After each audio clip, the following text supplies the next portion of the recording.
এখন আমি যে বাইনারি সংখ্যাটা পেলাম যে এটা কি অ্যাকচুয়ালি এই ডেসিমেল থেকে বাইনারিতে কি কনভার্ট হলো বা নাকি হলো না সেটা একটু জাজ করব। তো সেটা করার জন্য আপনার হাতে যদি ক্যালকুলেটর থাকে ক্যালকুলেটর দিয়েও দেখতে পারবেন যে এটা আসলে হলো কি না। তো আমরা আর একটু শর্টকাট মেথড অবলম্বন করে বাইনারি থেকে ডেসিমেলে নিব এবং ডেসিমেলের সাথে ওই সংখ্যাটা মিলে কি না সেটা আমরা একটু দেখি। যেমন আমি যে বাইনারি সংখ্যাটা পেলাম সংখ্যাটা হলো, আমি একটু লিখি যে বাইনারি সংখ্যাটা কি হলো আমার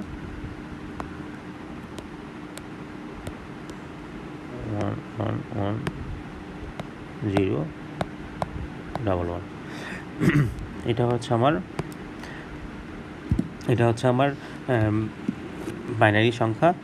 তো বাইনারি সংখ্যাতে আমি এখন কি করব, আমরা জানি যে বাইনারি সংখ্যা বলতে বেজ হচ্ছে 2। তো আমি দেখব যে বাইনারি থেকে যদি আমি এই সংখ্যাটাকে ডেসিমেলে নিয়ে যাই, আমরা যে সংখ্যাটা থেকে বাইনারিতে নিয়ে গেলাম ওই সংখ্যাটার সাথে এটা মিলে কি না, তাহলে আমরা বুঝবো যে এই সংখ্যাটা আমার বা ওই সংখ্যাটা বা বাইনারি সংখ্যা বলতে কনভার্ট করা ঠিক আছে। তাহলে আমরা দেখি যে বাইনারি সংখ্যা বলতে বেজ হচ্ছে 2।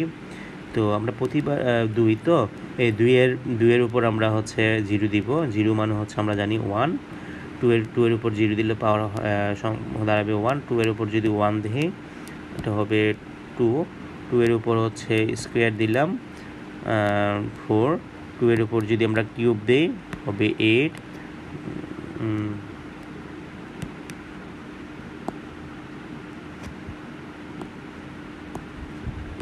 8 হবে। 2 এর উপর পাওয়ার দিলাম 4 হবে 16। 2 এর উপর পাওয়ার দিলাম হচ্ছে 5 হবে 32 এবং 2 এর উপর 6 দিলাম হবে 64। আচ্ছা, আমরা আর করবো না কারণ আমার এখানে মোট সংখ্যা হচ্ছে 1 2 3 4 5 6 7। তাহলে আমি কটা পেলাম 1 2 3 4 5 6 7, 7টা পেয়ে গেলাম। তাহলে আমার আর দরকার নেই।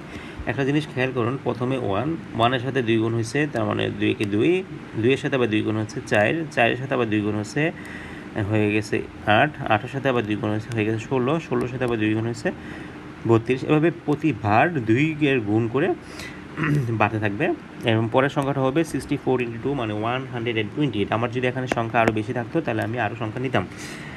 এখন এই সংখ্যাগুলোকে আমি নিচে বসাবো, এই সংখ্যাগুলোর নিচে বসাবো, এই সংখ্যাগুলোর নিচে সংখ্যাটা আমি বসাবো। যেমন এখানে আছে একদম রাইট সাইডে হচ্ছে 1, এই 1কে আমি এখানে লিখব।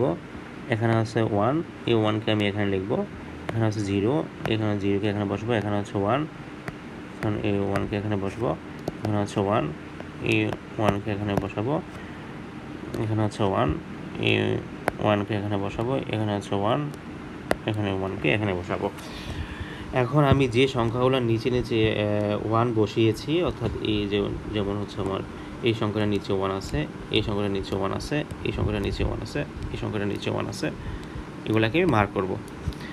এখন যেগুলাকে মার্ক করেছি প্রতিটা সংখ্যা যোগ করব। যোগ করে দেখব আমার ডেসিমেলে যে সংখ্যাটা ছিল ওই সংখ্যাটা সমান হয় কি না। তাহলে আমি দেখি যে সমান হয় কিনা। যেমন 64 + 32 + 16, যে সংখ্যাগুলো মার্ক করলাম এই সংখ্যাগুলোকে লিখলাম +2 + 1।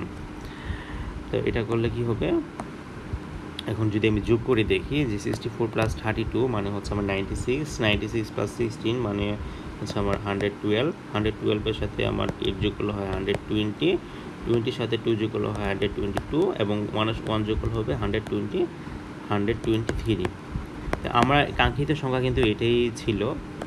যেমন আমরা কিন্তু একটু আগে এই সংখ্যাটাকে আমরা বাইনারিতে নিয়ে গিয়েছি এবং বাইনারি থেকে আমরা শর্টকাট পদ্ধতি অবলম্বন করে আমরা দেখতে পেলাম যে 123 আবার পেলাম। সো আমি যে ইয়া করলাম, আমি যে বাইনারিতে কনভার্ট করলাম এই অ্যান্সারটা আমার কারেক্ট হয়েছে, সেটা আমি নিশ্চিত হলাম। সো এভাবে আমরা ডেসিমেল থেকে বাইনারিতে কোনো একটা সংখ্যাকে নিয়ে যেতে পারবো এবং বাইনারি থেকে ডেসিমেলে ওই শর্টকাট পদ্ধতি অবলম্বন করে ওই সংখ্যাটা ঠিক আছে কি না বা আমার ইয়েটা ঠিক আছে কি না যেটা জাজ করতে পারবো। Thank you very much.